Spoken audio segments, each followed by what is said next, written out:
Hello students, जैसा कि मैंने आपको बताया कि कौटिल्य के अधिकरण की हम आज पार्ट 2 में चर्चा करेंगे।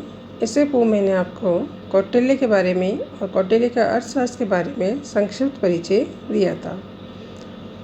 अर्थशास्त्र के 15 अधिकरण के बारे में कौटिल्य ने बताया है, जिसे आप स्क्रीन पर देख सकते हैं। बहुत सिंपल शब्दों में मैंने इसको आप लोगों को बताया है ताकि आपको आसानी रहे इसका विश्लेषण करने में। कौटिल्य के 15 अधिकरण में प्रथम अधिकरण राजवृत्ति निरूपण है। इस अधिकरण में राजा के जीवन और व्यवहार का सामान्य वर्णन किया गया है। दूसरा अधिकरण है अध्यक्षों का निरूपण। कौटिल्य इस अधिकरण में विभिन्न प्रशासकीय अध्यक्षों के विभागों और उनके कर्तव्यों का वर्णन करते हैं। कौटिल्य का मानना है कि अकेला राजा शासन नहीं कर सकता है, इसलिए उसे अनेक प्रशासनिक विभागों के लिए अध्यक्षों की नियुक्ति करनी पड़ती है और उनके कर्तव्य निश्चित करने पड़ते हैं। तीसरा अधिकरण है न्याय का निरूपण। इस अधिकरण में कौटिल्य ये कह रहे हैं कि धर्मशास्त्र के अनुसार ही राज्य में मुकदमों की सुनवाई होनी चाहिए और धर्मशास्त्र के आधार पर ही हमें निर्णय लेने चाहिए। न्यायिक विषयों का वर्णन उन्होंने किया है। चौथा अधिकरण है कंटक शोधन। इसमें समाज के मार्ग में बाधा उत्पन्न करने वालों के लिए दंड विधान की व्यवस्था है, यानी क्रिमिनल लॉ, जिसे हम आज की भाषा में कह सकते हैं कि कोई क्राइम करता है तो उसके लिए क्या नियम है।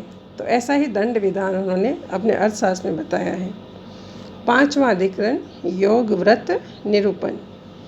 इसके अंतर्गत राज्य कर्मचारियों के कर्तव्यों का उल्लेख किया गया है और अराजभक्त मीन्स जो राज्य के विरुद्ध कार्य करते हैं उनके लिए दंड देने के नियम बताए गए हैं। मतलब राज्य कर्मचारी या सरकारी कर्मचारियों के लिए उन्होंने एक आचार संहिता निर्धारित की गई है, जैसा कि हमारे यहाँ आजकल होता है।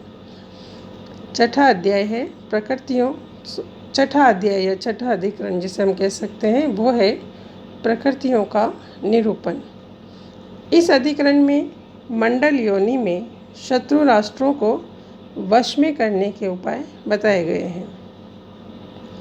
सातवां अधिकरण है 6 गुणों का निरूपण। इस अधिकरण में उन्होंने राजा को साढ़े गुण नीति के बारे में बताया है कि वो इन गुणों के आधार पर शत्रु राष्ट्रों को कैसे वश में कर सकते हैं। आचार्य कौटिल्य का यह मानना था कि हमें शत्रु राष्ट्रों को वश में करने के लिए कुछ नियम फॉलो करने चाहिए। इसके लिए वो कूटनीतिक चालों पर भी प्रयोग करते हैं।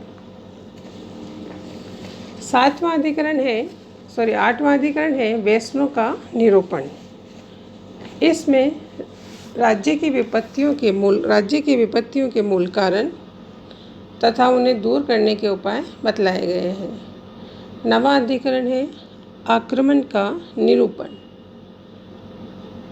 अर्थशास्त्र के माध्यम से कौटिल्य ये बताना चाह रहे हैं कि किसी भी राजा को आक्रमण करने से पहले कुछ विषयों पर विचार कर लेना चाहिए, आक्रमण की पूरी तैयारी कर लेनी चाहिए, फिर उसके पश्चात ही उसे आक्रमण करना चाहिए। 10वां अधिकरण है संग्राम का निरूपण। इस अधिकरण में कौटिल्य ये बता रहे हैं कि राजा को विजय के लिए कुछ युद्ध संबंधी नियमों को फॉलो करना चाहिए। 11वां अधिकरण कूटनीति का निरूपण। इस अधिकरण में कौटिल्य संघ राज्यों में फूट डालने की विधियों का वर्णन करते हैं। उनका यह मानना है कि यदि हम सीधे सीधे युद्ध को नहीं जीत पाते हैं तो हमें उन राज्यों में फूट डाल के भी जीत हासिल कर लेनी चाहिए। 12वां अधिकरण है राज्य रक्षा का निरूपण। इसमें निर्बल राजाओं द्वारा प्रबल राजाओं के प्रतिकार के उपाय बताए गए हैं कि किस प्रकार जो निर्बल राजा हैं वो जो महाशक्तिशाली राजा हैं उनसे बच के रह सकते हैं। 13वां अधिकरण है दुर्ग प्राप्ति का निरूपण। इस अधिकरण के माध्यम से कौटिल्य कह रहे हैं कि राजा को शत्रु के दुर्गों पर विजय प्राप्त कैसे करनी चाहिए और विजय प्राप्त करने के पश्चात क्या किया जाना चाहिए। 14वां अधिकरण है औपनिषदिक अधिकरण। इस अधिकरण में शत्रु पर विष तथा जादू टोना आदि की प्रयोग विधि पर प्रकाश डाला गया है। कौटिल्य कहते हैं कि हमें किसी भी कीमत पर युद्ध जीतना है तो हमें जादू टोने का भी प्रयोग करना चाहिए और विष यानी विष कन्याओं का भी प्रयोग करना चाहिए। अंतिम और 15वां अधिकरण है तंत्र युक्ति का निरूपण। इस अधिकरण में कौटिल्य ने अर्थशास्त्र की सामान्य विवेचना की है, जैसे कि तंत्र युक्तियाँ। ये एक सामान्य सा अधिकरण ये जो कौटिल्य के 15 अधिकरण है उसकी हमने प्रशासनिक दृष्टि से संक्षिप्त विवेचना की है, जो कि हमें केवल यहाँ पे हमें प्रशासनिक एस्पेक्ट से ही लेने हैं कौटिल्य के, हमें पॉलिटिक्स में नहीं जाना है। तो एक राजा प्रशासन चलाने के लिए क्या क्या करना चाहिए राजा को, उन सब बातों का वर्णन उन्होंने अपने अर्थशास्त्र में किया है, जिसका मैंने यहाँ उल्लेख किया है। आशा है आप लोगों को मैंने बहुत सरल भाषा में इसको समझाने का प्रयास किया है। इस पीडीएफ से आपको बहुत मदद भी मिलेगी। आशा है ये आपके लिए बहुत लाभदायक भी रहेगा। Thank you.